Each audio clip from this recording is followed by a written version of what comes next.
حضرات، اگر آج ہم اپنے معاشرے کا جائزہ لیں تو ہمارے معاشرے کے جو لوگ ہیں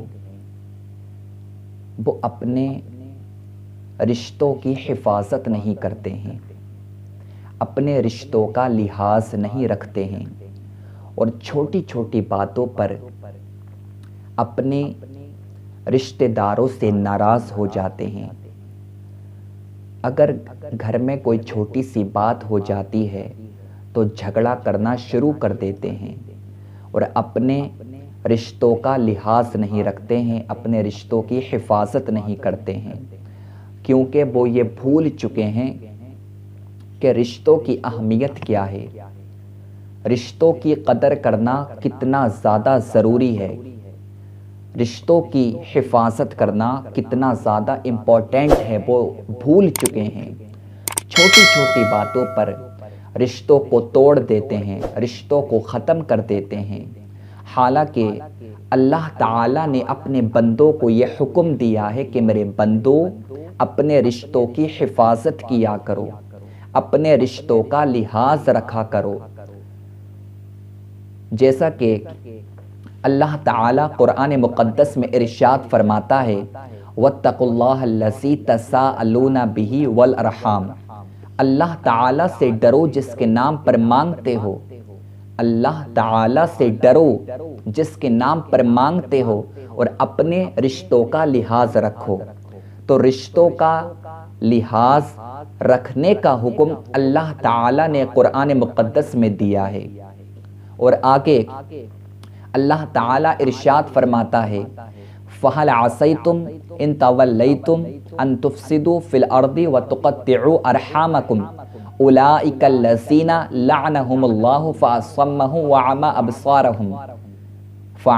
أَبْصَارَهُمْ۔ اللہ تعالیٰ قرآن مقدس میں ارشاد فرماتا ہے تو کیا تمہارے یہ ڈھنگ نظر آتے ہیں کہ اگر تمہیں حکومت ملے تو تم زمین پر فتنہ فساد پھیلاؤ اور اپنے رشتوں کو ختم کر دو؟ ایسے لوگوں پر اللہ تعالیٰ نے لعنت فرمائی ہے اور اللہ تعالیٰ نے ایسے لوگوں کو حق دیکھنے سے اندھا کر دیا اور حق سننے سے بہرا کر دیا۔ دیکھا یہ جاتا ہے کہ اگر چھوٹے بھائی کے پاس میں تھوڑا سا مال آ جائے، اس کے پاس میں دولت آ جائے، اس کے پاس میں بہت ہی زیادہ مال آ جائے، وہ ترقی کر جائے، تو وہ اپنے بڑے بھائی کی رسپیکٹ نہیں کرتا ہے، وہ اپنے بڑے بھائی کی عزت نہیں کرتا ہے۔ وہ یہ سمجھتا ہے کہ میں مال والا ہو چکا ہوں، میرے پاس میں دولت ہے، میں اپنے بڑے بھائی کی عزت کیوں کروں، اور وہ اپنے بڑے بھائی سے رشتہ ختم کر دیتا ہے۔ اسی طرح سے بے شمار رشتے ایسے ہوتے ہیں کہ جن کو ہم پیسے کی بنیاد پر ختم کر دیتے ہیں، جن کو ہم مال کی بنیاد پر ختم کر دیتے ہیں۔ جو مال کی بنیاد پر، پیسے کی بنیاد پر رشتوں کو ختم کرے گا، رشتوں کو توڑے گا، تو اس کو دنیا کے اندر بھی رونا پڑے گا، جب وہ قبر میں جائے گا تو اس کو قبر میں بھی رونا پڑے گا۔ میرے آقا کے دیوانوں، جو لوگ رشتوں کو توڑتے ہیں، رشتوں کو جوڑتے نہیں ہیں، ایسے لوگوں پر اللہ تعالیٰ نے لعنت فرمائی ہے، ایسے لوگوں کی مغفرت نہیں ہوتی ہے۔ جو لوگ نفرتیں پھیلاتے ہیں، محبتوں کو ختم کر دیتے ہیں، جو لوگ رشتوں کو توڑتے ہیں، رشتوں کو جوڑتے نہیں ہیں، ایسے لوگوں کی مغفرت نہیں ہوتی ہے۔ حضرت عبد الرحمن ابن عوف رضی اللہ تعالی عنہ، یہ میرے آقا کریم صلی اللہ تعالی علیہ وآلہ وسلم کے ایک معتبر صحابی ہیں، جنتی صحابی ہیں۔ وہ فرماتے ہیں کہ میں نے حضور اکرم صلی اللہ علیہ وسلم کو یہ فرماتے ہوئے سنا ہے کہ حضور نے ارشاد فرمایا کہ اللہ تعالیٰ فرماتا ہے کہ میں اللہ ہوں، میں رحمان ہوں، اور یہ جو رحم ہے یہ میرے نام سے مشتق ہے، یہ رحم میرے نام سے مشتق ہے، تو جو صلہ رحمی کرے گا میں اس کو جوڑ دوں گا، اور جو قطع تعلق کرے گا، رشتوں کو توڑے گا، میں اس کو توڑ دوں گا۔ آپ مجھے بتاؤ، اللہ تعالیٰ فرما رہا ہے کہ جو رشتوں کو جوڑے گا میں اس کو جوڑ دوں گا، اور جو رشتوں کو توڑے گا میں اس کو توڑ دوں گا۔ تو میں آپ سے گزارش کرتا ہوں میں آپ سے گزارش کرتا ہوں کہ آپ رشتوں کو جوڑو، رشتوں کو توڑو مت۔ جو لوگ رشتوں کو توڑتے ہیں اللہ تعالیٰ ان کو توڑ دیتا ہے۔ بخاری شریف کے اندر حدیث پاک موجود ہے، میں اس کا مفہوم پیش کرتا ہوں۔ یہ جو رشتے ہوا کرتے ہیں آپ اس کو سمجھو، یہ رشتے ہیں کیا؟ جس طرح سے گھروں کے اندر جھومر لٹکے ہوئے ہوتے ہیں، اسی طرح سے اللہ تعالیٰ کے عرش کے نیچے یہ رشتے لٹکے ہوئے ہیں۔ بھائی بہن کا رشتہ، چچا بھتیجے کا رشتہ، خالہ بھانجے کا رشتہ، بھائی بھائی کا رشتہ، بھائی بہن کا رشتہ، باپ بیٹے کا رشتہ، ماں بیٹی کا رشتہ، یہ تمام رشتے اللہ تعالیٰ کے عرش کے نیچے لٹکے ہوئے ہیں، اور یہ پروردگار کی بارگاہ میں عرض کرتے ہیں، پروردگار جو ہمیں توڑے تو اس کو توڑ دینا، اور جو ہمیں جوڑے پروردگار تو اس کو جوڑ دینا۔ جو ہمیں توڑے تو اس کو توڑ دینا، اور جو ہمیں جوڑے تو اس کو جوڑ دینا۔ تو آپ لوگ رشتوں کو جوڑو، رشتوں کو توڑو مت۔ جو کوئی بھی رشتوں کو توڑتا ہے اللہ تعالیٰ اس کو توڑ دیتا ہے۔ اگر آپ سے کوئی رشتہ دار ناراض ہے، آپ کا رشتہ دار آپ سے ناراض ہے، تو آپ کے اوپر یہ ضروری ہے کہ آپ اس کو جا کر کے مناؤ، آپ اس کو راضی کرو۔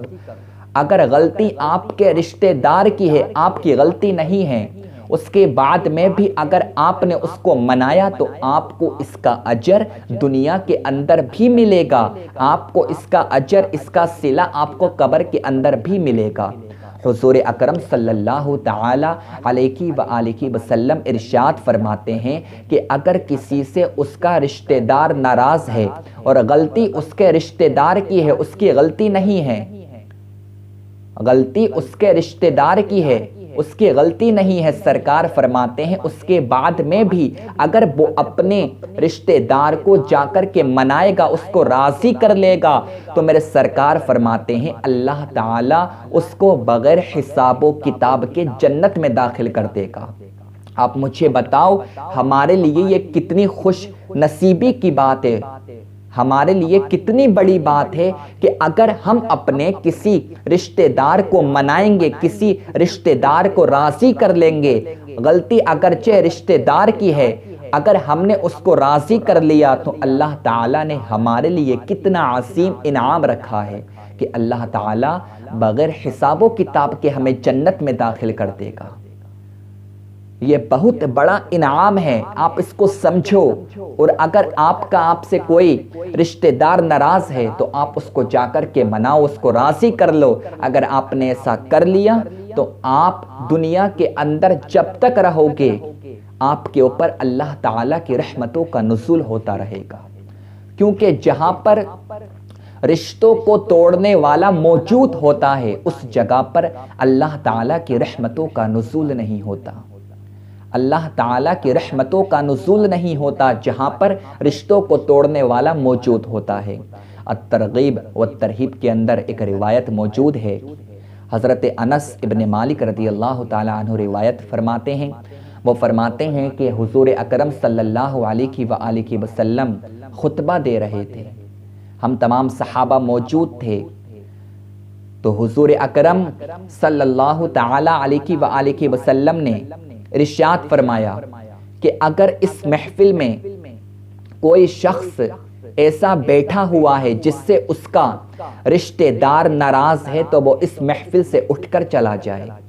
سرکار نے ارشاد فرمایا کہ اگر کوئی ایسا انسان بیٹھا ہوا ہے جس سے اس کا رشتہ دار ناراض ہے تو وہ اس محفل سے اٹھ کر چلا جائے، کیونکہ جہاں پر ایسے لوگ موجود ہوتے ہیں جو قطع تعلق کرتے ہیں اس جگہ پر اللہ تعالیٰ کی رحمتوں کا نزول نہیں ہوتا ہے۔ صحابہ فرماتے ہیں کہ ہم نے دیکھا ایک صحابی رسول اٹھتے ہیں اور وہ اس محفل سے چلے جاتے ہیں، تھوڑی دیر کے بعد میں جب وہ واپس آئے تو ہم نے ان کو سوالیہ نظروں سے دیکھا، ہم نے ان سے سوال نہیں پوچھا بلکہ ہم نے ان کو سوالیہ نظروں سے دیکھا، تو صحابی رسول نے خود فرمایا تم جاننا چاہتے ہو کہ میں کہاں پر گیا تھا؟ تمام صحابہ نے فرمایا ہاں ہم جاننا چاہتے ہیں آخر تم کہاں گئے تھے؟ تو انہوں نے فرمایا میری خالہ مجھ سے ناراض تھی، میں اپنی خالہ کو راضی کرنے کے لیے گیا تھا، کیونکہ سرکار نے ارشاد فرمایا تھا کہ جس سے اس کا رشتہ دار ناراض ہے وہ شخص اس محفل سے اٹھ کر چلا جائے۔ میری خالہ مجھ سے ناراض تھی، میں اپنی خالہ کو راضی کرنے کے لیے گیا تھا، اب میری خالہ مجھ سے راضی ہو چکی ہیں، اس وجہ سے میں اس محفل میں واپس آ گیا۔ تو آپ نے دیکھا کہ سرکار کا کیا فرمان ہے؟ سرکار فرماتے ہیں جہاں پر قطع تعلق کرنے والا موجود ہوتا ہے، صلہ رحمی کرنے والا موجود نہیں ہوتا ہے، جہاں پر رشتوں کو توڑنے والا موجود ہوتا ہے تو اس جگہ پر اللہ تعالیٰ کی رحمتوں کا نزول نہیں ہوتا، اس جگہ پر اللہ تعالیٰ کی رحمتوں کا نزول نہیں ہوتا ہے۔ تو اگر آپ سے آپ کا کوئی رشتہ دار ناراض ہے تو میں آپ سے گزارش کرتا ہوں میرے آقا کے دیوانوں، اپنے رشتہ داروں کو مناؤ، رشتوں کی اہمیت کو سمجھو، رشتوں کی قدر کیا کرو، محبت کیا کرو، پیار کیا کرو اپنے رشتہ داروں سے۔ ہوتا یہ ہے اگر چھوٹی سی کوئی بات ہو جائے، اگر گھر میں کسی کی شادی ہے اور کوئی رشتہ دار شادی میں کسی وجہ سے نہ آ سکا تو ہم اتنی چھوٹی سی بات پر رشتوں کو ختم کر دیتے ہیں۔ یہ بہت ہی انمول رشتے ہوا کرتے ہیں، بہت ہی عظیم رشتے ہوا کرتے ہیں، یہ توڑنے کے نہیں ہوتے ہیں، یہ جوڑنے کے ہوتے ہیں۔ اور آپ کو پتا ہے جب شعبان کا مہینہ آتا ہے اور 15ویں شب آتی ہے تو اللہ تعالیٰ اپنی شان کے مطابق آسمان اول پر تجلی فرماتا ہے اور بندوں سے مخاطب ہو کے ارشاد فرماتا ہے میرے بندوں مانگو، مجھ سے کیا مانگتے ہو، میں سب کچھ عطا کروں گا۔ میرے آقا فرماتے ہیں اس دن اللہ تعالیٰ ہر کسی کی مغفرت فرما دیتا ہے، مگر جو رشتوں کو توڑتے ہیں، رشتوں کو جوڑتے نہیں ہیں، اس دن اللہ تعالیٰ ان کی مغفرت نہیں فرماتا ہے۔ جو رشتوں کو توڑتے ہیں اللہ تعالیٰ ان کی مغفرت نہیں فرماتا ہے۔ تو آپ رشتوں کو جوڑو، رشتوں کو توڑو مت۔ اگر آپ رشتوں کو جوڑو گے، صلہ رحمی کرو گے تو اللہ تعالیٰ اس کا اجر آپ کو دنیا کے اندر بھی عطا کرے گا، اس کا اجر آپ کو قبر میں بھی عطا کرے گا، اور اس کا اجر آپ کو کل قیامت کے دن بھی عطا کرے گا۔